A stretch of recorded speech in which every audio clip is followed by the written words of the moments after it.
situaciones que ayudan y nos favorecen. Quiero en este ámbito ampliar un poco el tema a los derechos humanos.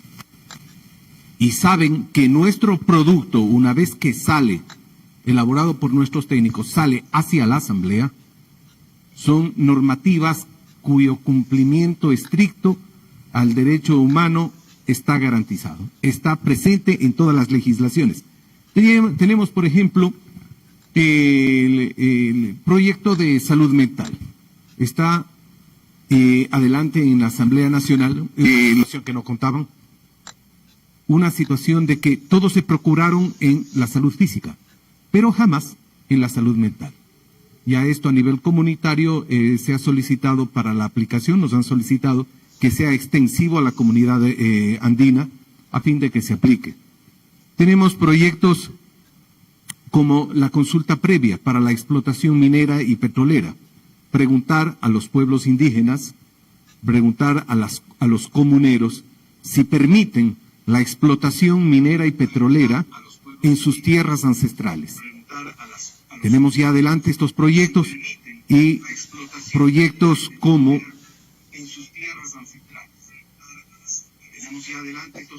la Ley Orgánica de Usuarios y Consumidores.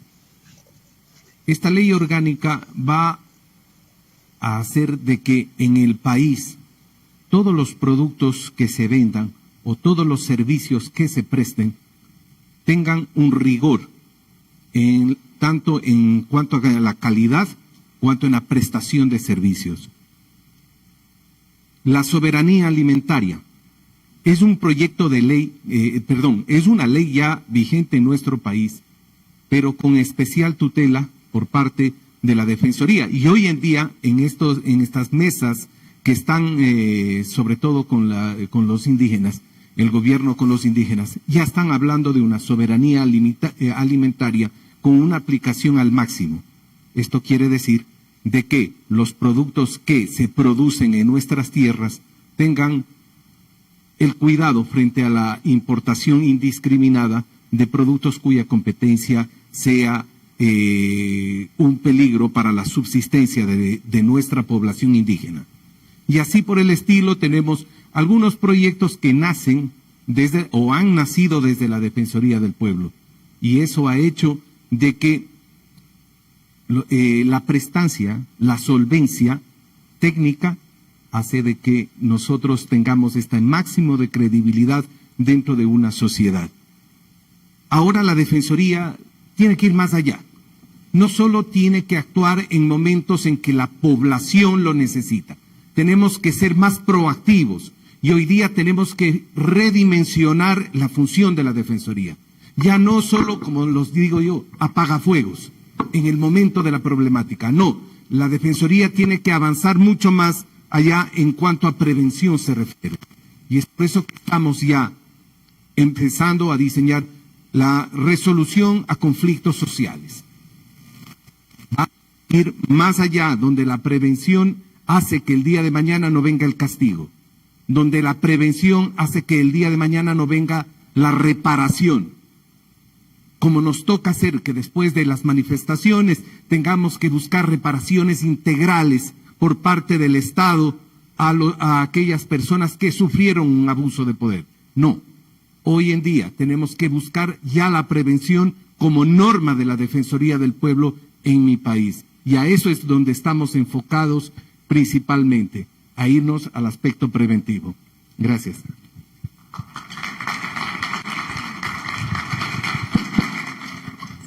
Sin duda, realmente, pues nos llena de mucha esperanza saber el trabajo que están realizando en su país, y creo que también El Salvador de alguna manera trata de retomar, y precisamente estos espacios son para eso, para que todas y todos aprendamos de todas y todos.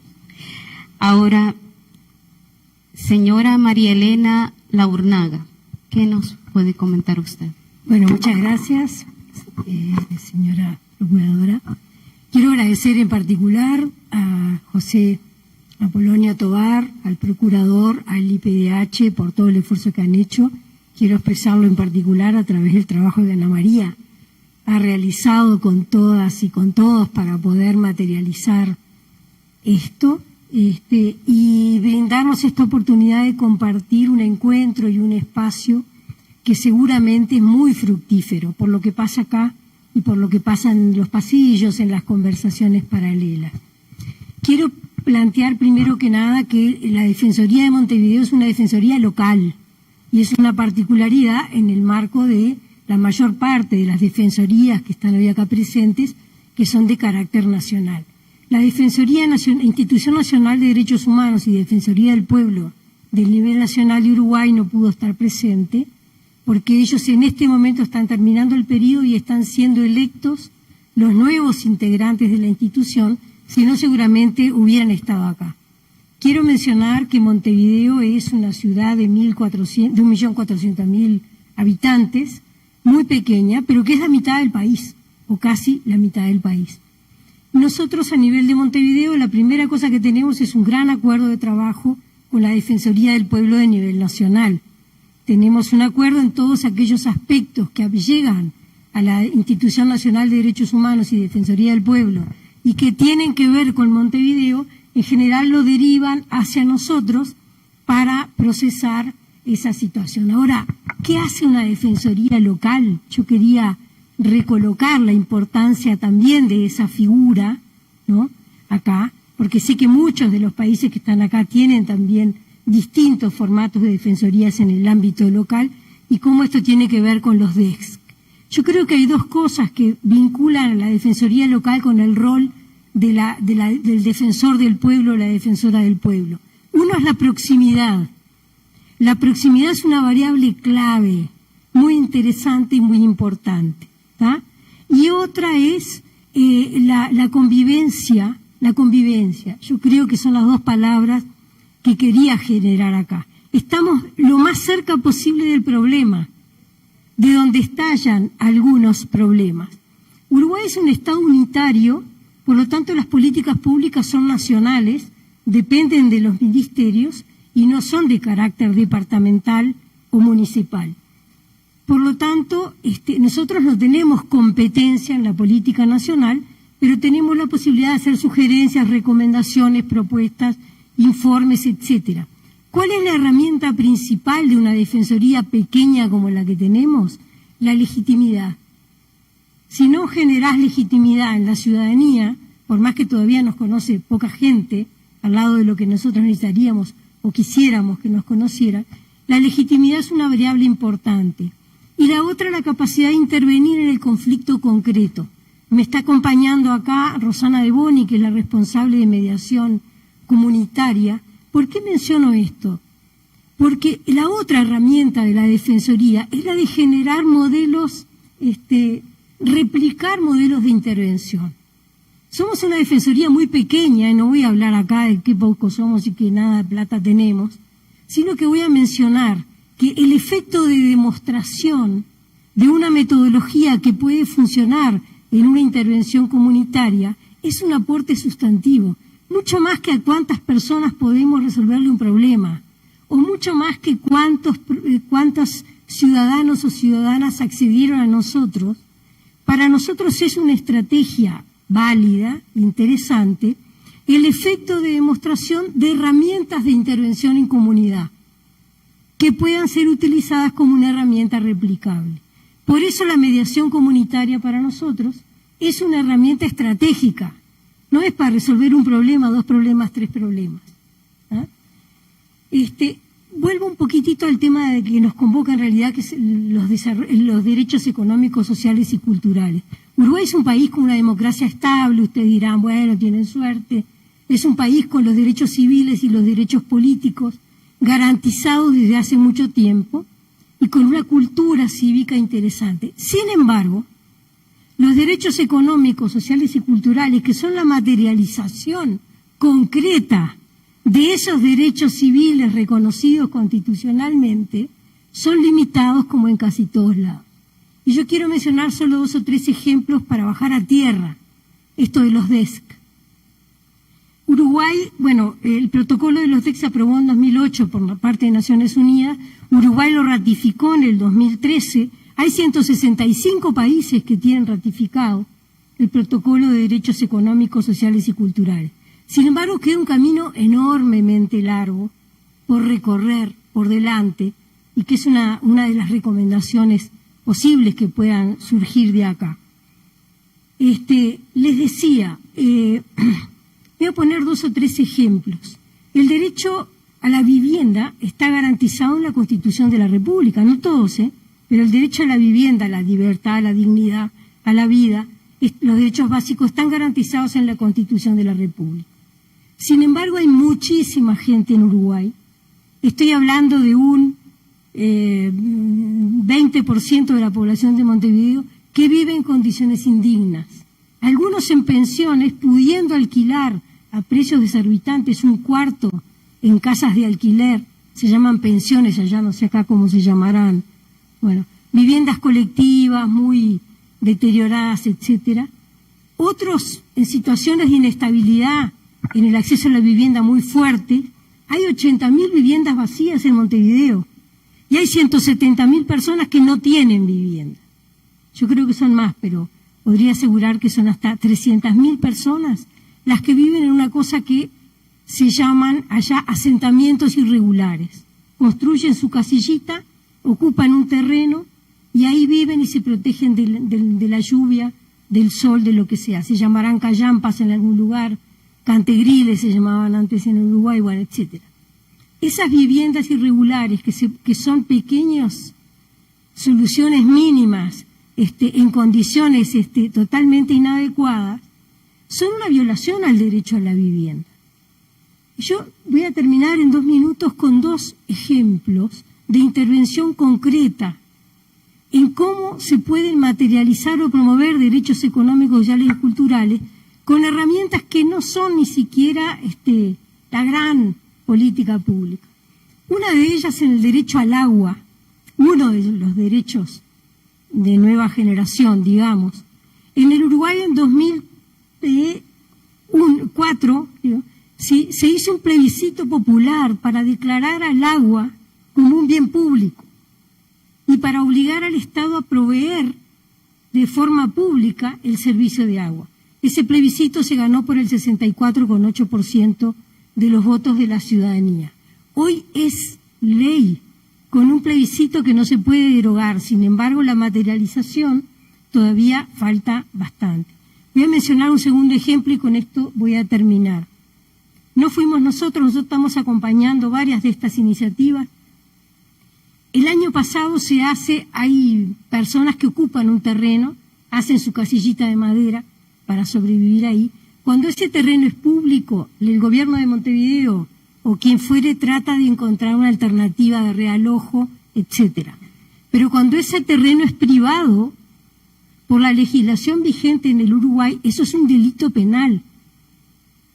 Por lo tanto, hubo procesamientos de muchas de esas personas, la mayoría mujeres, procesadas y en proceso judicial por haber infligido violencia, por haber violado una propiedad privada. Hubo un recurso al Comité de Naciones Unidas de Derechos Económicos, Sociales y Culturales que tomó una resolución recomendando al Uruguay el año pasado que no se violentaran de forma triple los derechos de esas personas, judicializando la situación, prohibiendo los desalojos de las personas en esas condiciones. Todavía estamos en el medio de ese litigio, pero es un ejemplo también concreto, material, montevideano, de una situación dura. Termino con esto. ¿Nosotros qué hacemos en la Defensoría? Tratamos, por eso que decía, el objetivo es formular efectos de modelos de demostración, efectos de demostración, tratamos de generar organización social y comunitaria en la defensa de los derechos. La Defensoría puede representar al ciudadano, pero es mejor promover que el ciudadano se represente a sí mismo. Y hemos trabajado en transporte, incluso con Costa Rica, que está acá ella, en transporte para incorporar la visión de género, para incorporar la visión más urbana de lo que es el acceso al transporte público colectivo. O trabajamos, por ejemplo, en algunos conflictos públicos. Un grupo de ciudadanos que se organiza porque una intervención económica en una zona les va a modificar la estructura urbana o las condiciones de vida. Entonces, para terminar, yo creo que una recomendación importante para esta primera cumbre es en realidad promover un mayor conocimiento de lo que son los DESC, porque aparece como un enunciado y tenemos dificultad para materializar en concreto cómo se expresa eso en la vida cotidiana. Y me parece que en ese objetivo podemos estar todos con distintas experiencias de distintos niveles, ¿no? Muchas gracias. Muchas gracias. Muchas gracias. Sin duda los derechos económicos, sociales y culturales son y han sido los más afectados después de este proceso post-pandemia, y El Salvador no es ajeno a las problemáticas que existen y que le preocupan a todas las personas que hoy nos encontramos aquí, porque es pues nuestro trabajo como defensores y defensores. En ese sentido, yo quisiera que el señor Diego Alejandro Rivero Martínez pues nos comentara un poco cuál es la experiencia de su país en la lucha por fortalecer estos derechos, que actualmente en ese contexto es bastante complejo. Buenas noches a todas, a todos, a todes. Un saludo especial para el procurador Apolonio. Gracias por el gran recibimiento y a través de usted una felicitación a todo su equipo por el gran trabajo que ha tenido en acogernos a todos los defensores y por supuesto a los acompañantes del panel. La pandemia de COVID-19 ha sido un reflejo de la falta y poca implementación y adopción de políticas públicas de la región en el ejercicio pleno de los derechos económicos, sociales y culturales. Ninguno de los países ha logrado garantizar en su totalidad y eficazmente el ejercicio, por lo menos desde la Defensoría del Pueblo, considerado de dos derechos fundamentales como es la salud y la educación. Voy a permitirme en primera instancia poner en plenario dos o tres grandes retos que debemos ejercer en la región para luego después ya recaer en lo que es el Estado Plurinacional de Bolivia. Creo que no se puede culpar totalmente a los efectos que ha dejado la pandemia y los mismos que siguen dejando ahora, pues solo esto agudizó una falta de institucionalidad a consecuencia de que nuestras sociedades tienen décadas de falta de implementación de los derechos de ESCA, que se encuentran directamente relacionados con problemas de corrupción, falta de presupuestos, ineficaz planificación, implementación y una evaluación respectiva a estas políticas públicas a implementarse. Estos tres elementos consideramos desde la INDH de Bolivia que son los retos a superar en la implementación de los DESCA en nuestra región. En este sentido, consideramos que se debe incidir a los estados para que, en relación a la corrupción, se implementen políticas y normativas que prevengan y se sancionen los actos de corrupción por parte de las autoridades nacionales de nuestros países para no dejar en impunidad estos hechos que durante la pandemia COVID-19 han generado mucho luto, mucho dolor en nuestros países y empeorando la situación, la corrupción de los estados al tratar de afrontar una pandemia que nadie se le esperaba, hacer actos de corrupción con la misma. En relación a la falta de presupuesto, creo que todos los países y las INDH deben exhortar a los estados, incidir en los estados, a que se requiere una planificación previa, implementación y evaluación correspondiente a las diferentes formas de garantizar los derechos de ESCA, y también tenemos que encontrar soluciones creativas ante la falta de presupuesto holgado, ya que no todos los países ni todas las INDH contamos con un presupuesto ideal para enfrentar y poder adoptar estos derechos. Por lo expuesto, si bien los derechos económicos, sociales y culturales tuvieron ciertos avances en cuanto a lo normativo y la positivización de los mismos, necesitamos dar un paso más, avanzar a la implementación efectiva de los mismos y la correcta administración y utilización de los recursos públicos, un mayor acceso a la información pública, una participación de la sociedad en estas políticas públicas, en su control social y en su implementación, así como la instrucción de perspectiva de derechos humanos en cada una de estas políticas públicas. Ahora sí me permito contarles un poco de las experiencias que ha vivido Bolivia desde estos dos ámbitos de los derechos a la salud y el derecho a la educación. En cuanto al derecho a la salud, a partir de la Constitución Política del Estado Plurinacional de Bolivia promulgada el año 2009, el Estado ha garantizado la salud, la educación, el trabajo, la alimentación, el agua, los servicios básicos, el alcantarillado, la electricidad, gas domiciliario, hábitat y vivienda en una Constitución positivizando todos estos derechos como un alto estándar de nivel de protección y defensa de los derechos humanos. Sin embargo, cabe reconocer que en el ámbito de salud el Estado ha incursionado y ha aprobado el Sistema Único de Salud en Bolivia, garantizando la salud universal, gratuita, equitativa, intercultural, participativa, con calidad, calidez, con control social. Como muy bien lo decía el profesor Escobar, hay que evaluar esta política y para ver qué pasos son adelante para seguir para su efectiva aplicación en cada uno de nuestros estados. Este paso que ha dado Bolivia ha otorgado un servicio médico gratuito y universal, beneficiando a todas las personas que no están protegidas por la seguridad social de corto plazo. Sin embargo, desde la Defensoría del Pueblo se ha visto que no ha garantizado el acceso a la salud de la población económicamente deprimida. En Bolivia existe una brecha muy grande económicamente entre las sociedades del ámbito de la capital y el ámbito rural. En las ciudades sí es más fácil poder acceder a un servicio de salud gratuito. Sin embargo, a partir de la implementación de esta política, Bolivia ha dado un paso grande, pero tiene que mejorar en equipamiento, en infraestructura, en recursos humanos, en los medicamentos. Entonces, desde la INDH de Bolivia, lo que hemos tratado es de incidir al Estado para que aplique, otorgue más recursos, vea otras alternativas para que no solo este beneficio llegue a los establecimientos de primer nivel, sino que llegue a toda la población en igual, en las postas, en los de segundo y tercer nivel. Asimismo, para eliminar la exclusión social, el Estado Plurinacional de Bolivia ha implementado la Política de Salud Familiar, Comunitaria e Intercultural, SAFSI.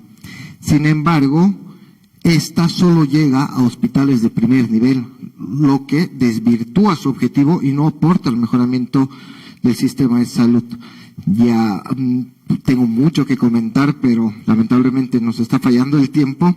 En educación, bueno, para terminar, salud, igual la Defensoría del Pueblo ha hecho informes defensoriales, uno que se llama Salud, Derechos Humanos y COVID-19, del cual se han desprendido otros 4 informes en Naciones, Pueblos Indígenas, en Jóvenes con Responsabilidad Penal en Centros de Reintegración Social. Hemos hecho uno de la protección de mujeres a través de las líneas telefónicas de la FELCB, que es la Fuerza Especial de Lucha contra la Violencia. Estos informes han dado recomendaciones a los estados que en este marco, en estos años, ya la Defensoría del Pueblo ha ido observando y canalizando las recomendaciones y el cumplimiento de las mismas. Lamentablemente solo ha habido un avance de un 30%, se podría decir, en la aceptación de las recomendaciones y la aplicación de las mismas. Sin embargo, la Defensoría va a seguir con su trabajo. En el ámbito de educación, ya para ir viendo los otros puntos que estábamos pensando para esta ponencia, ha afectado mucho a nivel de la región el tema de la pandemia, de pasar a una educación presencial a una educación que sea virtual. En Bolivia las brechas tecnológicas han sido inmensas, que solamente el 16.8% de las mismas, de las unidades educativas, han logrado implementar esta educación a distancia o educación virtual. La falta de equipos, si bien había un equipo, en una familia había 4 hijos, no alcanzaban los equipos, no llegaba el internet, el 5% de la población de Bolivia no cuenta con luz. Entonces, estas brechas digitales, estas brechas de las TICs, estas brechas, el Estado no ha podido responder eficazmente para que las niñas, niños y adolescentes accedan a una educación gratuita, a una educación eficaz, a una educación que logre mantener unos estándares mínimos, los cuales nos otorgan los convenios internacionales. Es más, el año 2020, el gobierno transitorio de Bolivia, aún ahondando más la crisis de la educación, ha decidido arbitrariamente clausurar el año escolar en Bolivia sin haberlo concluido a la mitad, por lo cual la Defensoría del Pueblo ha participado en una acción popular como Amicus Curiae y hemos logrado que se restituya el derecho a la educación y también en próxima gestión, el 2021, se ha logrado que se declare el año de la recuperación del derecho a la educación para nuestras niñas, niños y adolescentes en Bolivia. Entonces, desde la región, para poder implementar y que se dé eficaz en los DESCA, tenemos que hacer muchas mejoras y desde los NDHs tenemos que a lograr un mejor funcionamiento de las mismas. Perdón por la demora y muchas gracias.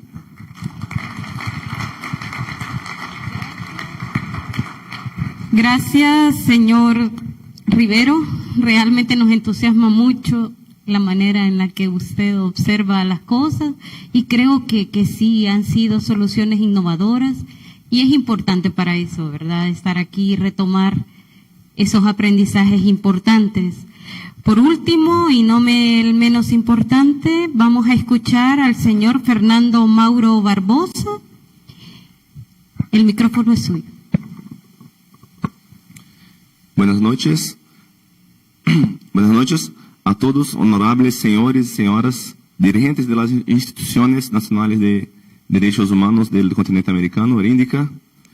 En primer lugar, quisiera agradecerles a todos por la iniciativa a participar en esta asamblea, que es el resultado de una importante articulación interinstitucional para la promoción de los derechos humanos en el contexto americano.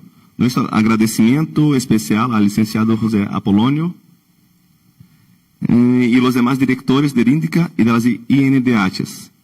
Quisiera hacer una breve presentación. Estoy aquí en representación de la Defensoría Pública de la Unión de Brasil, como Defensor Público General Federal Adjunto y titular de la Oficina Internacional de la Defensoría Pública de la Unión, además de actuar como defensor público en roles típicos de defensor del pueblo, actuando en la protección y promoción de los derechos humanos y en la defensa más amplia de los grupos vulnerables de nuestro país.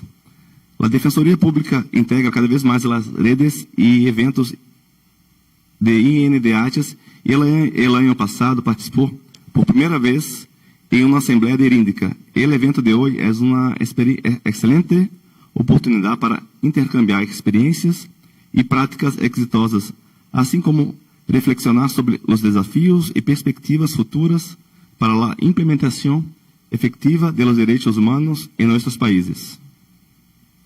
En este contexto, la Defensoría Pública, aquí en la Constitución de la República de 88 de Brasil, le confirió el carácter de Institución Nacional para la Defensa de los Derechos de las Personas en Situación de Vulnerabilidad, juega un papel importante tanto en la formulación de políticas públicas que efectiven derechos como en su seguimiento a través de su amplia actuación comprometida con su efectivo cumplimiento. El legislador brasileño ha incluido entre las funciones institucionales de la Defensoría Pública la promoción de los derechos humanos y la defensa judicial y extrajudicial de los intereses individuales y colectivos de niños, adolescentes, ancianos, personas con necesidades especiales, mujeres víctimas de violencia intrafamiliar y familiar y otros grupos sociales vulnerables que merecen especial protección por parte del Estado. Pues bien, entrando en el tema de nuestra breve exposición, partimos de la noción de que los derechos económicos, sociales y culturales forman también una agenda más amplia de los otros derechos humanos y que exige un enfoque estratégico para su efectiva implementación. Por lo tanto, es fundamental fortalecer y la estructura organizativa de derechos humanos. También quisiera aprovechar esta oportunidad para mencionar nuestra actuación específica para la implementación de los derechos económicos, sociales y culturales en Brasil.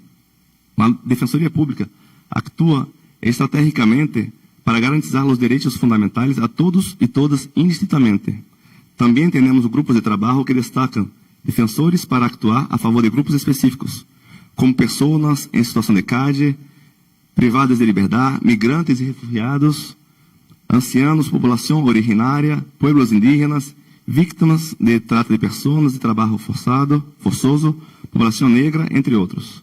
Así como el Sistema Nacional de Actuación Colectiva a través del Defensor Nacional de los Derechos Humanos y de los 27 defensores regionales de los derechos humanos, dispersos en las 70 unidades de la Defensoría Pública de la Unión en todo el país. Es decir, operamos en todos los estados de la Federación y en las principales ciudades, y también a través de proyectos itinerantes en las regiones de más difícil acceso.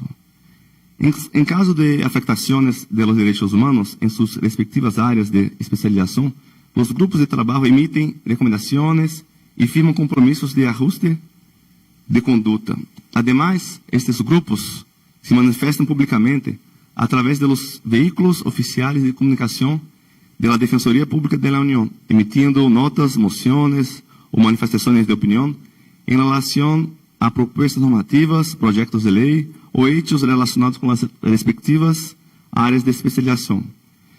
Finalmente, en 2021, las acciones desarrolladas por los grupos de trabajo alcanzaron aproximadamente 2 millones de personas, promoviendo los derechos humanos y realizando acciones para la adecuada protección de los derechos de personas y grupos insuficientes.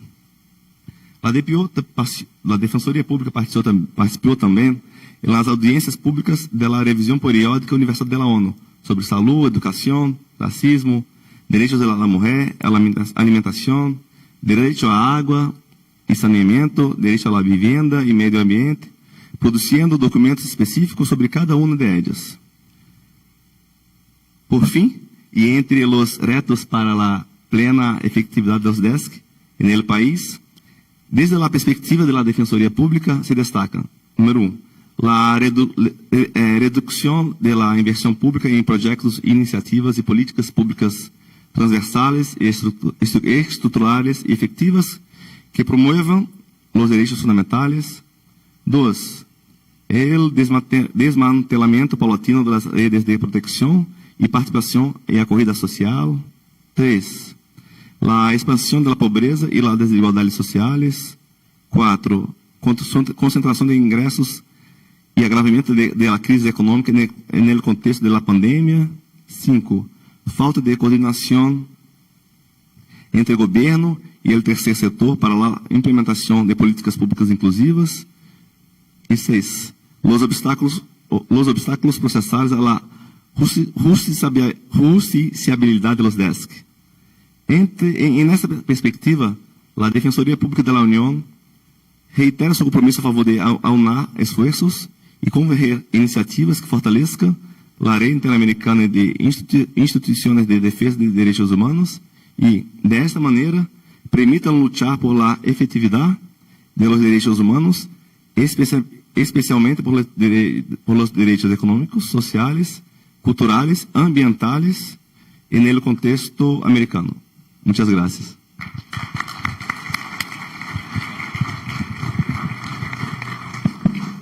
Gracias, sin duda ha sido un largo día, pero ha sido muy productivo para todas y todos. Creo que compartir la experiencia es muy valiosa.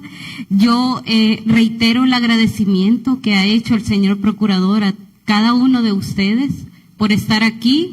Y bueno, es un tiempo importante también para conocer este país, para quienes no lo conocían. Vamos a estarles mostrando fotos los 3 días. Y los vamos a llevar a visitar también algunos lugares importantes. Feliz noche, que cenen bien y que duerman bien.